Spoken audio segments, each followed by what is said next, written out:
दोस्तों, एक बार की बात है। एक बार एक साधु एक सभा में अपने सभी शिष्यों को उपदेश दे रहे थे। वो अपने उपदेश में सभी को यह समझा रहे थे कि व्यक्ति को सोच समझकर किसी भी कार्य को करना चाहिए, अन्यथा व्यक्ति को उसकी भरपाई अवश्य करनी पड़ जाएगी, जो कभी कभी हमारे लिए अत्यधिक पीड़ा का कारण भी बनती है। यह सुन वहां पर उपस्थित सभी शिष्यों में से एक शिष्य ने कहा, हे गुरुवर, आखिर ऐसा क्यों है कि किसी भी व्यक्ति की जिद अक्सर उसके नुकसान का कारण बनती है।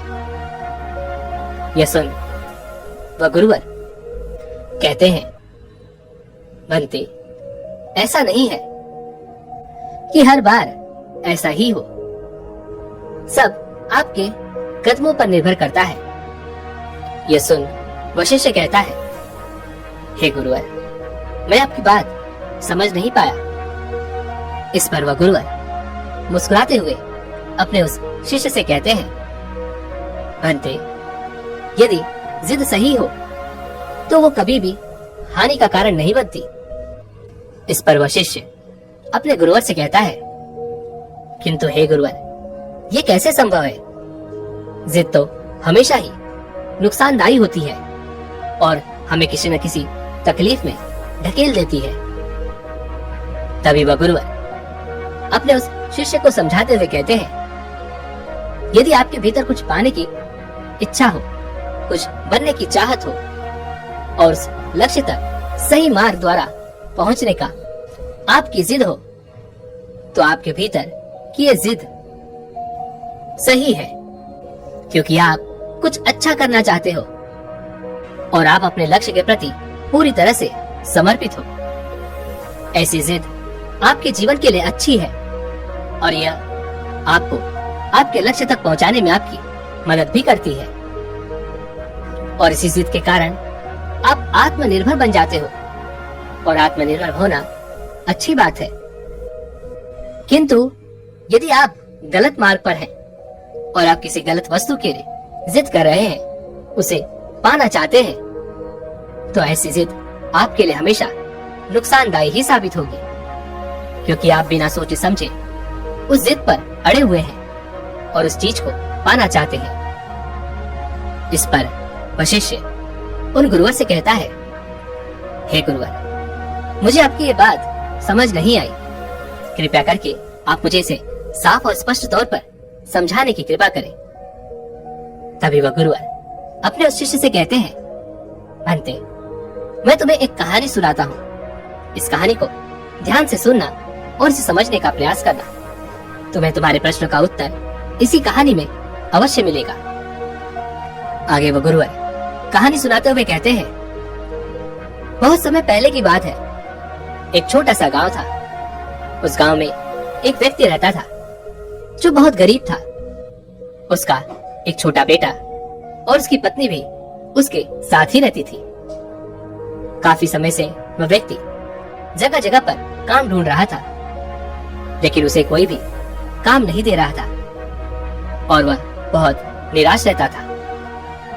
जैसे तैसे उसने कहीं पर एक छोटा सा काम ढूंढ लिया। उसे मजदूरी करने का छोटा सा काम मिला था। वह हर रोज मजदूरी करता और प्रत्येक दिन के खाने के लिए पैसे जुटा लिया करता था। ऐसे ही वह अपने जीवन को व्यतीत कर रहा था, लेकिन वह अपने इस कार्य से खुश नहीं था। वह मन ही मन यह सोच रहा था कि जैसे तैसे करके वो थोड़े पैसे इकट्ठा कर ले और उसके बाद वह खुद का कोई नया कारोबार शुरू करे, जिससे उसके घर की आर्थिक स्थिति सुधर सके। लेकिन अब तक तो उसके साथ ऐसा कुछ भी नहीं हुआ था। उसके पास इतना धन नहीं था कि वो अपने लिए एक नया व्यापार शुरू कर सके। उस व्यक्ति के पास एक ढोलक था। जब भी गांव में कहीं शादी विवाह या कोई ऐसा समारोह होता तो वहां जाकर वह ढोलक बजाया करता, जिससे उसे अच्छी आमदनी हो जाया करती थी। लेकिन यह व्यापार भी हमेशा नहीं चलता था। एक बार उस व्यक्ति के गांव के बाहर एक बहुत ही बड़ा महोत्सव रखा गया था, जिसमें तरह तरह के लोग आए हुए थे। तरह तरह की कलाओं का प्रदर्शन किया जा रहा था। और जब यह बात उस व्यक्ति को पता चली तो उसने भी मन ही मन यह सोचा कि क्यों न मैं भी उस महोत्सव में जाऊं और अपनी कला का प्रदर्शन करूं, जिससे हो सकता है कि मैं उस महोत्सव में एक अच्छी रकम इकट्ठा कर पाऊं और अपने लिए एक नया व्यापार शुरू कर पाऊं। यह सोचकर वह व्यक्ति खूब जोरों जोरों से तैयारियां शुरू करता है। वो लगभग 2 दिनों तक खूब तैयारी करता है और उसके बाद वह उत्सव में जाने के लिए तैयार हो जाता है। वह गांव के अन्य लोगों के साथ वहां जाने की तैयारी कर ही रहा था कि तभी उसका बेटा भी उस उत्सव में जाने की जिद करता है और अपने बेटे की इस जिद के सामने वो व्यक्ति हार जाता है और उसे भी उस उत्सव में ले जाता है। उस उत्सव में जाकर वो ये देखता है कि सभी लोग यहाँ पर अपनी कला का भरपूर प्रदर्शन कर रहे हैं। सभी लोग अलग अलग तरह की कला को प्रस्तुत कर रहे थे। उस व्यक्ति ने भी ढोलक बजाना शुरू किया। वो उस कला में बहुत अच्छा था। उसने बहुत ही अच्छे से ढोलक बजाई। उस समय हर किसी ने उसकी ढोलक का आनंद उठाया, जिससे उसकी खूब कमाई भी हुई। जो जैसा कहता वो वैसा ही ढोलक बजाना शुरू कर देता। तरह तरह के लोगों की विनती पर उसने तरह तरह की धुन बजाई। इसके अलावा वो चित्रकला में भी अत्यधिक निपुण था। उसने कई तरह की चित्रकलाएं भी बनाई थी, जिसे देखकर लोग काफी प्रभावी भी हुए थे। वह उन लोगों को अपनी चित्रकला बेचकर अच्छा खासा पैसा भी कमा रहा था। अपनी 2 तरह की योग्यताओं को दिखाकर अपनी 2 तरह की कलाओं का प्रदर्शन करके उसने अच्छा पैसा जोड़ लिया था। लेकिन अब धीरे धीरे शाम का वक्त हो चुका था और उत्सव के खत्म होने का समय भी आ चुका था। उस व्यक्ति ने जो पैसे कमाए थे, उन पैसों को हाथ में लेकर वह बहुत खुश था। वह यह सोच रहा था कि वह अब अपने लिए एक नया कारोबार शुरू कर पाएगा। वह कुछ अलग कर पाएगा, जिससे उसके घर की स्थिति सुधर जाएगी। लेकिन जाते समय उसके बेटे ने एक छोटे से ढोलक के लिए जिद करनी शुरू कर दी। उसके पिता ने उसे वह छोटा सा ढोलक खरीद कर दिया और वह काफी खुशी खुशी उस ढोलक को बजाता हुआ रास्ते में आगे बढ़ता चला गया। अपने बेटे को इस तरह से खुश देखकर उसका पिता भी अत्यधिक खुश था। वह दोनों घर की ओर जा रहे थे, लेकिन घर की ओर पहुंचने से पहले रास्ते में एक जंगल पड़ता था और अब धीरे धीरे अंधेरा भी होने वाला था। उस व्यक्ति ने सोचा कि क्यों ना इस छोटे से रास्ते से होकर मैं घर तक जल्दी पहुंच जाऊं, क्योंकि दूसरे रास्ते से जाने पर काफी समय लगेगा। वो रास्ता अत्यधिक लंबा है और यदि मैं इस छोटे से रास्ते से, अर्थात अगर मैं इस जंगल के रास्ते से होकर गुजर जाता हूँ, तो यह रास्ता बहुत छोटा है और मैं बहुत ही जल्दी अंधेरा होने से पहले ही घर पर पहुंच जाऊंगा। वो जिन लोगों के साथ आया था, उसने सभी उन गांव वालों को उस रास्ते से चलने के लिए अनुग्रह किया, लेकिन सभी गांव वालों ने उस रास्ते से जाने के लिए मना कर दिया। सभी ने उससे केवल एक ही बात कही, ये जंगल बहुत भयानक है, हमें इस रास्ते से होकर नहीं जाना चाहिए, उन्हें दूसरे रास्ते से ही जाना चाहिए। वो भले ही थोड़ा बड़ा है, थोड़ा लंबा है, थोड़ा समय ज्यादा लगेगा, लेकिन हम सही सलामत अपने घर तक पहुंच जाएंगे। गांव का कोई भी व्यक्ति उस जंगल के रास्ते से होकर जाने के लिए तैयार नहीं था और सभी ने उसे बहुत समझाने का प्रयास भी किया, लेकिन वह व्यक्ति नहीं माना। उसने तय कर लिया था कि वह तो इस जंगल के रास्ते से ही होकर जाएगा। वो अपने पुत्र के साथ उस रास्ते से आगे की ओर बढ़ने लगता है।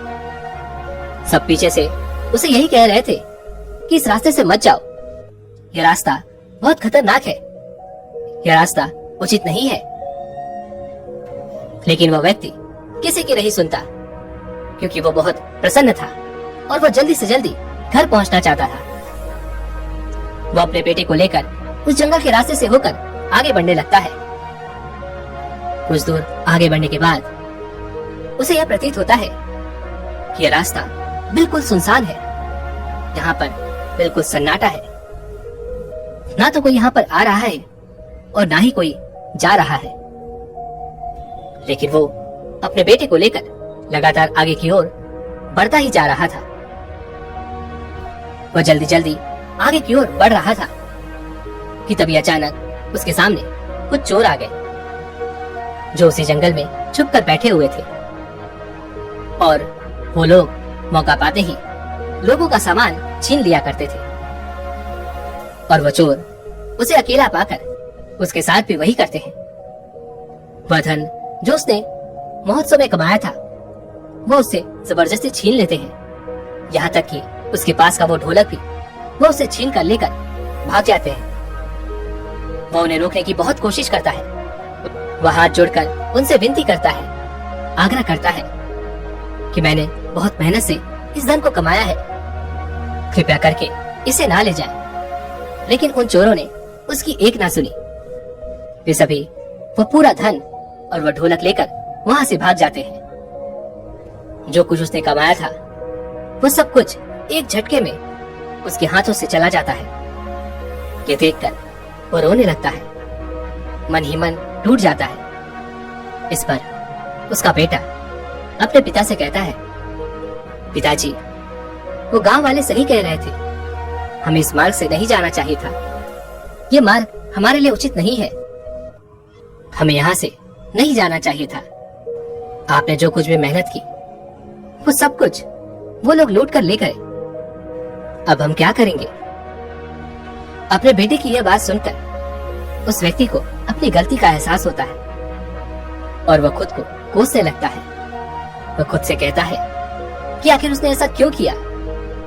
आखिर जब वो गांव वाले उसे मना कर रहे थे तो उसने उनकी क्यों नहीं सुनी। उसने यह रास्ता क्यों चुना। इस रास्ते से जाने की जिद मैंने ही की थी। मैंने जल्दीबाजी में यह निर्णय क्यों लिया। मेरी एक भूल के कारण मुझे इतना बड़ा नुकसान झेलना पड़ा। यदि वो धन होता तो आज मैं अपना नया व्यापार शुरू कर पाता। इतने समय से की गई प्रतीक्षा का जो फल मिला था वो सब तो बर्बाद हो गया। अब उसे खुद की गई गलती पर अफसोस हो रहा था। वो अपने आप पर क्रोध कर रहा था। वह यह सोच रहा था कि मुझे उन गांव वालों की बात मान लेनी चाहिए थी। यदि मैंने उनकी बात मान ली होती तो आज ऐसा नहीं होता और मैं भी अपने घर जाकर एक अच्छा और नया व्यापार शुरू कर पाता। मेरे पास जो कमाई का एक जरिया था, जो एक ढोलक था, उन चोरों ने तो ये भी नहीं छोड़ा, वो अपने साथ उसे भी ले गए। इतना सोचता हुआ वो अपने बेटे को लेकर मार्ग में आगे की ओर बढ़ता चला गया और जैसे तैसे वह खाली हाथ अपने घर पहुंचा। इतना कहकर उन गुरुवर ने इस कहानी को यहीं पर समाप्त कर दिया और अपने उस शिष्य से कहा, भंते, क्या तुम्हें समझ में आया कि बिना सोचे समझे जिद करना हमारे लिए कैसा नुकसानदायी होता है। इस तरह की हट करना हमेशा हमारे लिए खराब ही होता है। आगे वह गुरुवर अपने उस शिष्य को समझाते हुए कहते हैं, तुमने उस व्यक्ति को तो देखा ही जिसने खूब मेहनत की, खूब परिश्रम किया, तरह तरह के कलाएं दिखाई, तरह तरह की कलाओं को प्रस्तुत करके उसने जो धन जोड़ा था उसकी एक भूल के कारण, उसकी एक जिद के कारण उसके हाथों से वो सब कुछ चला गया। जबकि सभी गांव वाले उसे उस रास्ते से जाने के लिए मना कर रहे थे, लेकिन उसने जल्दीबाजी में बिना सोचे समझे वो फैसला किया। यदि उसने ऐसा नहीं किया होता, उसने सबकी सुनी होती, तो परिणाम कुछ और ही होता। जब तक उसके पास धन नहीं था तब तक उसके भीतर धैर्य था, लेकिन जब उसके हाथों में धन आ गया तो उसने अपने धैर्य को खो दिया। उसने जल्दीबाजी की, जिसके फलस्वरूप उसके हाथों में जो धन आया था वह भी उससे छिन गया। इसीलिए ये कहा जाता है कि हमेशा सोच समझकर कदम उठाएं। जल्दीबाजी करना उचित नहीं होता और किसी भी गलत चीज के लिए जिद करना भी उचित नहीं होता। यह बात सुनकर शिष्य को अपने उस सवाल का जवाब मिल चुका था और सभी लोगों को उन गुरुवर की बातें भी अच्छी तरह से समझ में आ चुकी थी। वहां पर उपस्थित हर एक व्यक्ति ये समझ चुका था कि बेकार की जिद करना उचित नहीं होता और उन्हें सोच समझकर ही कोई भी कार्य को अंजाम देना चाहिए, अन्यथा हमें ऐसा भी परिणाम जरूर मिलेगा। दोस्तों, इस कहानी से हमें यह सीखने को मिलता है कि हमें किसी भी कार्य को सोच समझ कर करना चाहिए। यदि हम जल्दीबाजी में कोई फैसला करते हैं तो हो सकता है कि कई वर्षों की प्रतीक्षा के बाद जो फल आज हमने प्राप्त किया है वह खराब हो जाए, वह हमसे छिन जाए। इसलिए धैर्य के साथ आगे बढ़ना चाहिए, जिससे हमारा जीवन सरल हो जाएगा, सफल हो जाएगा। बहुत समय पहले की बात है, एक छोटे से गांव में एक साधु रहा करते थे जो बहुत ही ज्ञानी थे और उनकी ख्याति दूर दूर तक फैली हुई थी। वह हर रोज गांव वालों को अपना उपदेश दिया करते थे। एक दिन सुबह सुबह एक व्यक्ति उनके पास आया और दोनों हाथ जोड़कर उनसे कहने लगा, हे गुरुवर, मेरी एक बहुत बड़ी समस्या है और इस समस्या से मैं छुटकारा पाना चाहता हूँ। कृपया करके मेरा मार्गदर्शन करें। इस पर वो साधु उस व्यक्ति से कहते हैं, बोलो, तुम किस समस्या से ग्रस्त हो और तुम किस समस्या से छुटकारा पाना चाहते हो। इस पर वो व्यक्ति उन साधु से कहता है, हे गुरुवर, मुझे शराब की बहुत बुरी लत लग चुकी है और मैं इस लत को छुड़ाना चाहता हूँ, इस लत से स्वतंत्र होना चाहता हूँ। लेकिन मैंने कई तरह के उपाय भी किए हैं, मैंने हर तरीके अपना लिए, पर मैं इस लत से छुटकारा नहीं पा सका। इस आदत की वजह से मेरा पूरा घर बर्बाद हो चुका है, मेरा पूरा जीवन तहस नहस हो चुका है। इस आदत को बदलने के लिए लोगों ने मुझे कई तरह की राय दी, कई तरह के मशवरे दिए। मैंने उन सभी को अपने जीवन में उतारा है, लेकिन उनका कोई फायदा नहीं हुआ। किसी ने कहा कि पूजा पाठ करो, तो किसी ने कहा दान दक्षिणा करो, तुम्हारी आदत छूट जाएगी। मैंने सभी तरीके अपनाए, मैंने ये सब भी किया, लेकिन किसी का भी मुझ पर कोई असर नहीं हुआ। लेकिन एक दिन मैं अपने मित्र से इस बारे में बात कर रहा था, तभी उसने मुझे आपके बारे में बताया और वह कहने लगा कि आप ही हैं जो मेरी समस्या का समाधान कर सकते हैं। उसने कहा था कि यदि मैं रोज आपका प्रवचन सुनूं, रोज आपके उपदेश सुनूं, तो मेरी ये समस्या सुलझ सकती है, मैं अपने इस समस्या से निजात पा सकता हूँ। जिस वजह से मैं हर रोज आपके उपदेश सुनने के लिए सुबह सुबह यहाँ आ जाता हूँ। लेकिन अब तक आपके उपदेशों का भी मुझ पर कोई खास असर नहीं पड़ा है। अब मुझे समझ नहीं आ रहा है कि मैं क्या करूं। अब आप ही मेरा मार्गदर्शन कर सकते हैं, कृपया करके मुझे सही राह बताएं। उन संत ने उस व्यक्ति की सारी बातें ध्यानपूर्वक सुनी और उसके बाद उस युवक से कहते हैं, तुम मेरे साथ चलो। इस पर वह युवक कहता है, किंतु हे गुरुवर, आप मुझे कहाँ ले जा रहे हैं। इस पर वह गुरुवर उस व्यक्ति से कहते हैं, तुम चुपचाप बस मेरे साथ चलो। इतना कहकर वह गुरुवर आगे की ओर चलने लगे और वह व्यक्ति उनके पीछे पीछे आगे बढ़ता रहा। वह गुरुवर उस व्यक्ति को अपने आश्रम के एक कमरे में ले गए। उस कमरे में एक दीवार थी जिस पर उनकी परछाई दिख रही थी। तभी उन गुरुवर ने उस व्यक्ति के हाथों में कुछ चावल के दाने थमा दिए और कहा, इस चावल के दाने को अपनी परछाई को खिला सकते हो। इस पर वह व्यक्ति जोर से हंस पड़ा और उन गुरुवर से कहता है, हे गुरुवर, कहीं आप पागल तो नहीं हो गए हैं? भला मैं अपनी परछाई को ये चावल के दाने कैसे खिला सकता हूँ? भला आज तक किसी की परछाई ने कुछ खाया है जो मैं उसे खिला सकता हूँ? इस पर वो गुरुवर उस व्यक्ति से कहते हैं, आखिर तुम अपनी परछाई को क्यों नहीं खिला सकते? इस पर वो व्यक्ति कहता है, हे गुरुदेव, ये तो असंभव है, ऐसा नहीं किया जा सकता। मैं अपनी परछाई को ये चावल के दाने नहीं खिला सकता। तभी वह साधु उस व्यक्ति से कहते हैं, भंते, ठीक इसी प्रकार तुम भी अपने जीवन में अपनी परछाई को चावल खिलाने की कोशिश कर रहे हो, जो कि संभव ही नहीं है। वह व्यक्ति उन साधु की यह बात सुनकर कुछ समझ नहीं पाता। वह उन साधु से कहता है, हे गुरुवर, मुझे आपकी बात समझ नहीं आई।